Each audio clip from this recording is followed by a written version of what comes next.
Hello बच्चों, क्या हाल चाल। My self chartered accountant Sumit Kumar.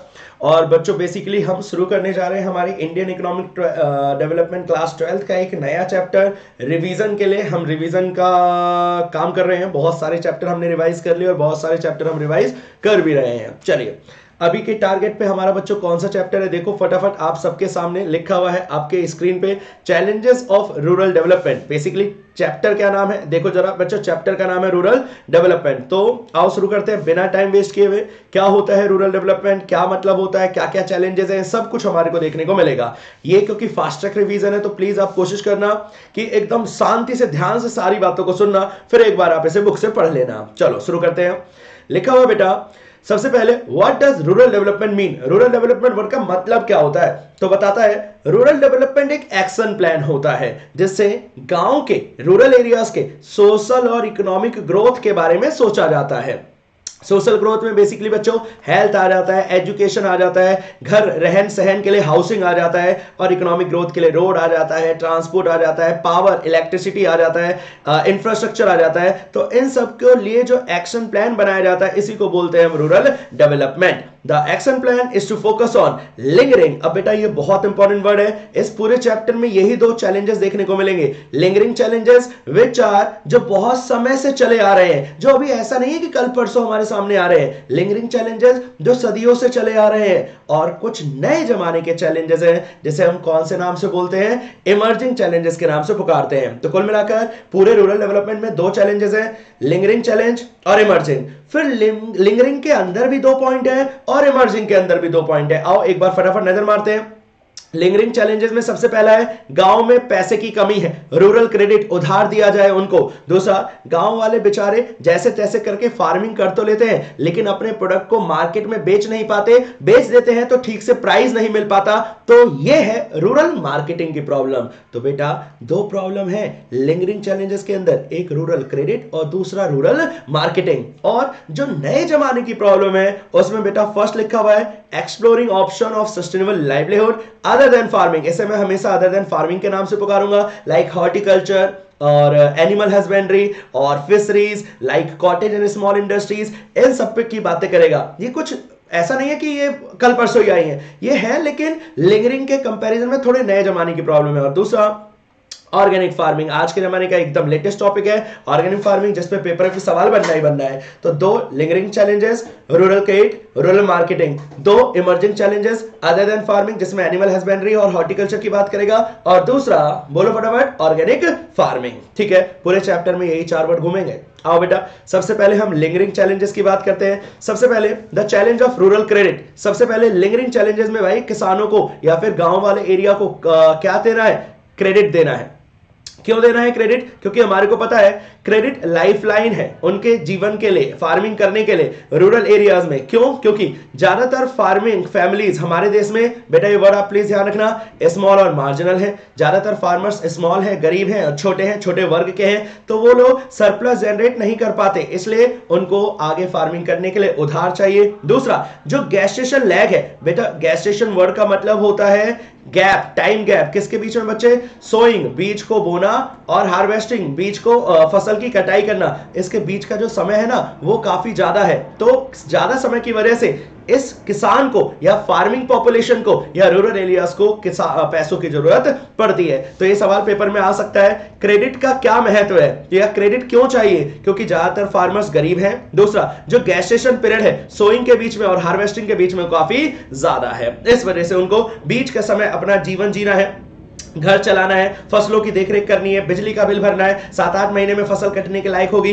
तो उस समय के लिए उनको पैसा चाहिए। फिर फार्मर्स को आमतौर पे बच्चे, बहुत इजी पॉइंट है, 3 तरीके का पैसा चाहिए होता है। शॉर्ट टर्म, जिसके अंदर बिजली का बिल, बीज वगैरह खरीदता है। दूसरा, और आमतौर पे शॉर्ट टर्म की ड्यूरेशन होती है 6 महीने से 12 महीने। दूसरा मीडियम टर्म, जिसमें वो फेंसेस, खेत के अगल बगल बेड़िया वो लगवाता है, फेंसेस लगवाता है, तार वगैरह लगवाता है, मशीनरी वगैरह खरीदता है, ट्रैक्टर वगैरह खरीदता है, वेल्स वगैरह खुदवाता है। वेल्स बोले बोले तो कुआं।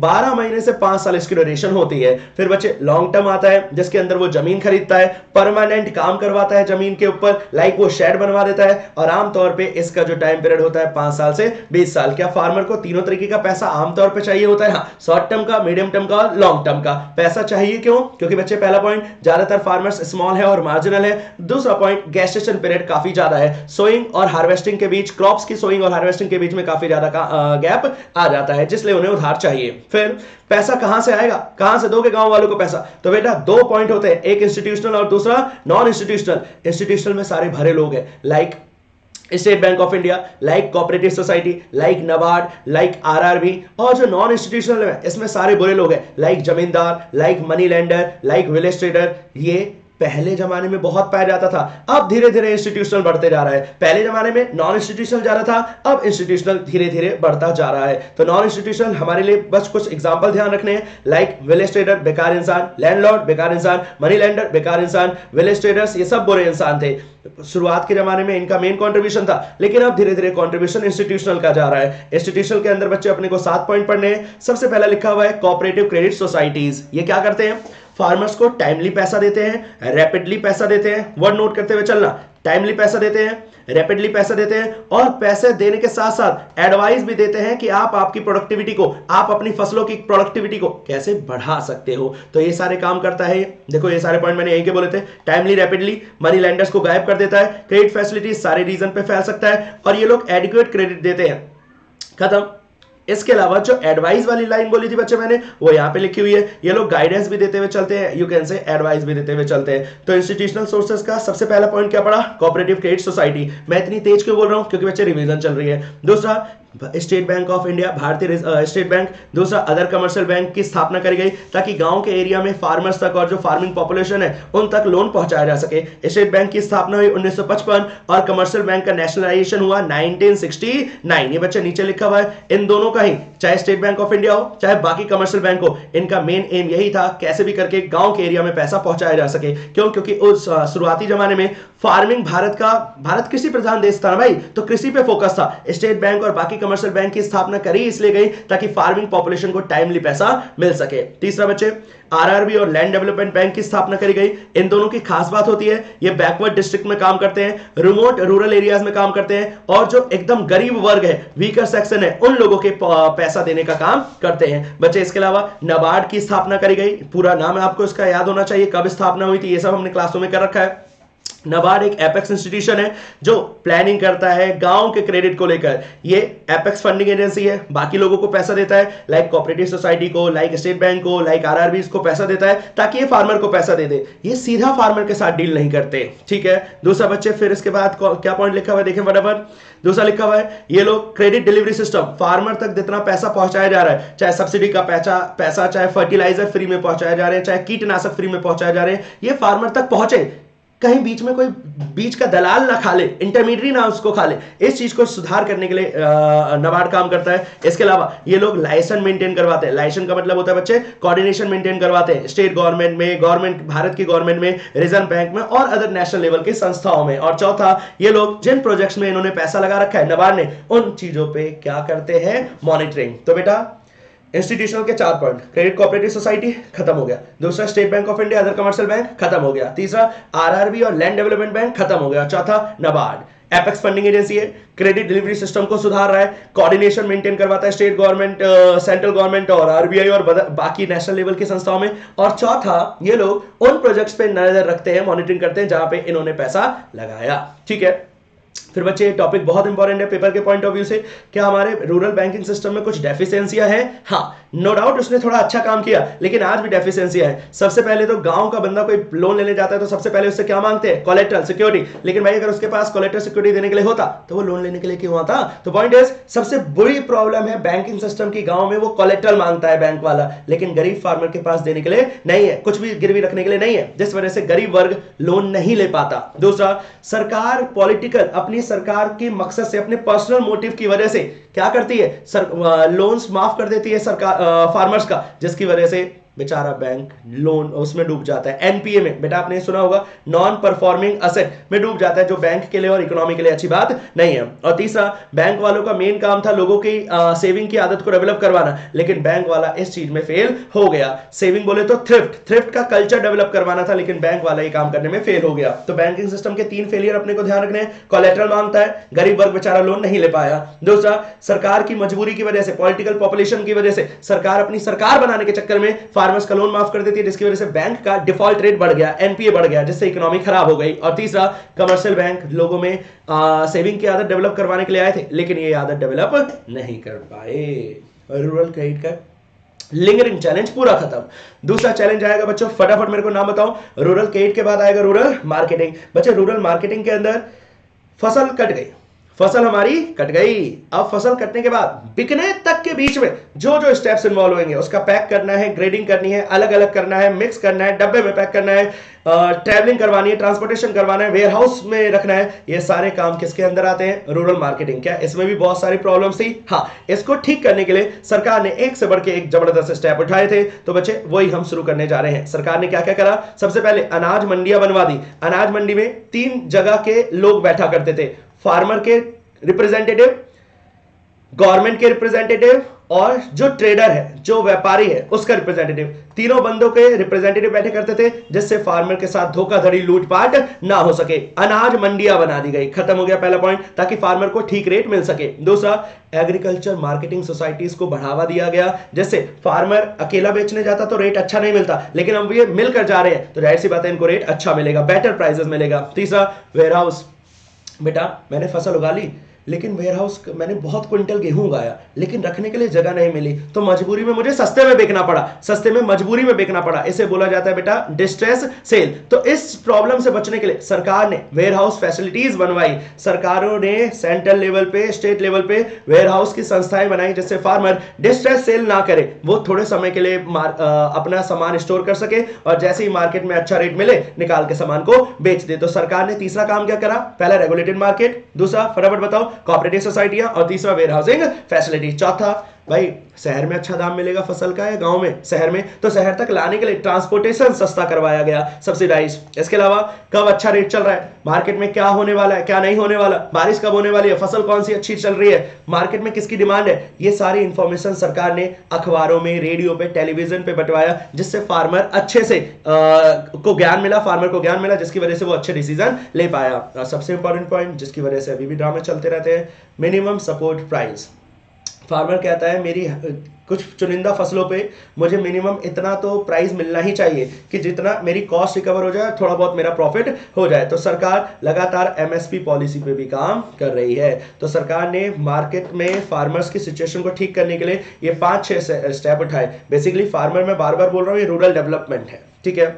इसके अलावा बच्चों आजकल वो राइतू बाजार, बिग बाजार, सारे कॉन्सेप्ट भी हैं। इनका फायदा क्या है? देखो ये सारे वर्ड आपको कॉपी के अंदर, बुक के अंदर लिखे हुए मिल जाएंगे। देखो, अपनी मंडी, बिग बाजार, आंध्र प्रदेश में राइतू बाजार, तमिलनाडु में उज्वर सैंडीज, ये सब क्या करते हैं? ये लोग बल्क में सामान खरीदते हैं फार्मर से और फार्मर को एडवांस में पैसा भी दे देते हैं और शुरुआत में रेट भी, प्राइस भी डिसाइड कर लेते हैं। तो फार्मर के लिए अच्छी बात है, एडवांस में पैसा मिल गया, एक सुनिश्चित मिल गया कि ये कस्टमर तो मेरे पास आएगा ही आएगा, एडवांस में पैसा मिल गया, कस्टमर गारंटीड हो गया, और क्या चाहिए भाई फार्मर को। तो ये एक अच्छी बात हो गई। इसके अलावा आज के जमाने में फार्मर अपने रिस्क को कम कर रहा है। रिस्क कम कैसे कर रहा है? एक फसल के साथ साथ और फसलें उगाकर, और एक फसल के साथ साथ मुर्गी, मछलियां, ये सब उगाकर। तो इसे बोलते हैं बेटा एग्रीकल्चर डाइवर्सिफिकेशन। डाइवर्सिफिकेशन में आलू के साथ भिंडी उगा लिया तो क्रॉप प्रोडक्शन का डाइवर्सिफिकेशन, और आलू के साथ मछलियां पाल ली तो डाइवर्सिफिकेशन ऑफ प्रोडक्शन एक्टिविटी। तो 2 तरीके से डाइवर्सिफिकेशन है, एक फसल के साथ दूसरी फसल,